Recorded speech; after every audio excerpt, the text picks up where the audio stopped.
వెట్రివేలు మురుగనక్క రోహర ఇవాళ అన్నంలోకి తయారు చేసుకునేటటువంటి మరొక చక్కని ఆదరం ఏంటంటేనండి తీపి గుమ్మడికాయ కొబ్బరి పచ్చి శనగపప్పు కలిపి తయారు చేసుకునేటటువంటి కూరండి. చేసుకోవడం సులభం, నిజంగా రుచి మాత్రం చాలా అమోఘంగా ఉంటుందండి.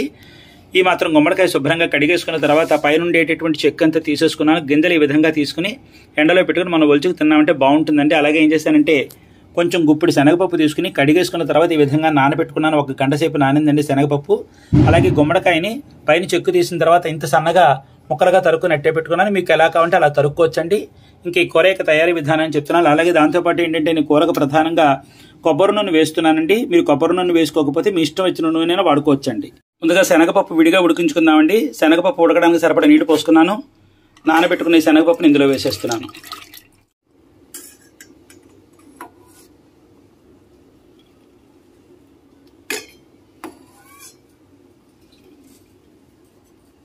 శనగపప్పు ఉడుకు పడుతుందండి. ఈలోగా పక్క పొయ్యి మీద పాత్ర పెట్టుకున్నాను. ఇందులో నేను కాస్త కొబ్బరి నూనె వేస్తున్నాను. కాస్త ఆవాలు వేగాయండి. ఈ మాత్రం శనగపప్పు, మినప్పప్పు, ఇన్ని ఎండుమిరపకాయ ముక్కలు, అలాగే కడిగి శుభ్రం చేసుకున్న కరివేపాకు, ఈ మాత్రం ఇంగువ, ఇప్పుడు గుమ్మడికాయ ముక్కలు,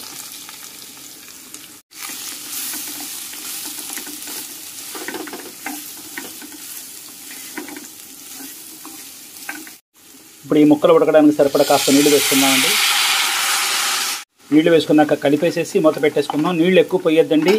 ఈ ముక్కలు ఉడకడానికి సరిపడా నీళ్లు మాత్రమే వేసుకోవాలి. ఒకవేళ ఇంకా సరిపోలేదు అనుకుంటే కనుక కాస్త నీళ్లు చిలకరించవచ్చు, నష్టమేమీ లేదు. ఈ కూరలో ఈ మాత్రం అల్లం ముద్ద నూరుకుని వేసుకుంటే బాగుంటుందండి. ఒకసారి ముక్కల వాతావరణం చూద్దామండి. మూత తీసి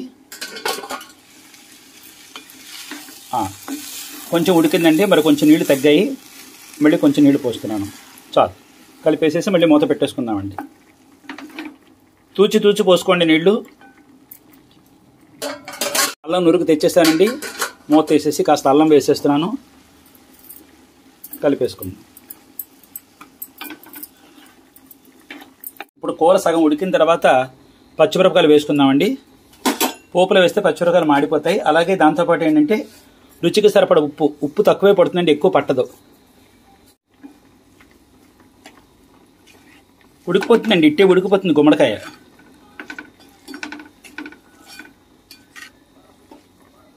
పొయ్యి మంచి శనగపప్పు తీసానండి. శనగపప్పులో నీళ్లు లేకుండా చూసుకోండి. ఈ శనగపప్పుని మరీ పూర్తిగా కాకుండా కొంచెం నలపండి చాలు. అక్కడక్కడ పలుకుల్లో ఉండాలి. శనగపప్పు ఈ విధంగా నలగాలండి. అక్కడక్కడ పప్పు కనిపిస్తూ ఉండాలి. శనగపప్పు అక్కడక్కడ పప్పు బద్దల్లో ఉండేటట్టుగా నలగాలండి. ఇదంతా ఇందులో వేసేద్దామండి.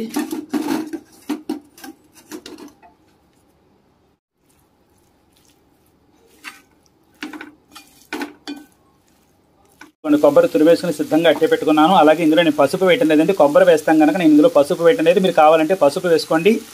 అలాగే ఇందులో ఇంకా కారం వేసే పనేం లేదండి. పచ్చిమిరపకాయలు, ఎండుమిరపకాయల కారం దీనికి సరిపోతుంది. అలాగే గుమ్మడికాయ ముక్కలు శుభ్రంగా ఉడికిపోయండి. ఇదిగో చూస్తున్నారు, ఇప్పుడు ఉడికిపోయింది కనుక ఇప్పుడు కొబ్బరి వేసేసుకుందాం. చివరికి వేసేసుకుని పొయ్యి కట్టేద్దాం. ఇదిగోండి కొబ్బరి మొత్తం వేసేసుకుని గరిటెతో కలిపేసుకుందాం.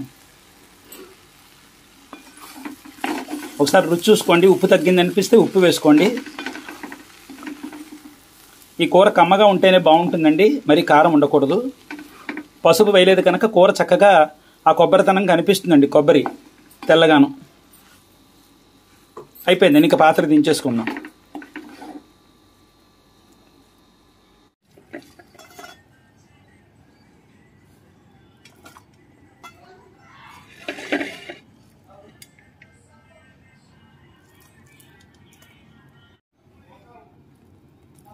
ఇదండి, చూసారు కదా ఇవాళ మనం తయారు చేసుకున్న తీపి గుమ్మడికాయ కొబ్బరి శనగపప్పు వేసి తయారు చేసుకునేటువంటి కూర.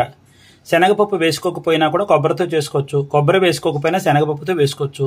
3 కలిపి చేసుకుంటే బ్రహ్మాండంగా ఉంటుంది. ఇది అన్నంలోకి మాత్రమే కాదు, చపాతీలు, పూరీలు, పులకాల్లో కూడా బాగుంటుంది. ఒట్టినట్టు కూడా తినేయచ్చండి. ఈ పట్టు మీరు ఈ విధంగా ఈ కూరను తయారు చేసుకుని మీరు రుచి చూసిన తర్వాత మీ చక్కని అనుభూతి నాకు చెప్పండి. నేను చాలా సంతోషిస్తానండి. ఇవాళ నేను తయారు చేసినటువంటి తీపి గుమ్మడికాయ కొబ్బరి శనగపప్పు వేసి తయారు చేసినటువంటి ఈ కూర యొక్క తయారీ విధానం మీకు నచ్చినట్టయితే లైక్ చేయండి, షేర్ చేయండి, సబ్స్క్రైబ్ చేయండి, పక్కనున్న గంట బెల్ కొట్టండి. మళ్ళీ మరొక మంచి సాంప్రదాయబద్ధమైనటువంటి వంటకంతో మీ ముందుకు వచ్చి కలుస్తానండి. అంతవరకు సెలవు మరి. సర్వే జనా సుఖినో భవంతు, సమస్త సన్మంగళాని భవంతు, సర్వం శ్రీ సుబ్రహ్మణ్యేశ్వరార్పణమస్తు. శుభం భూయాత్. ఉంటానండి మరి.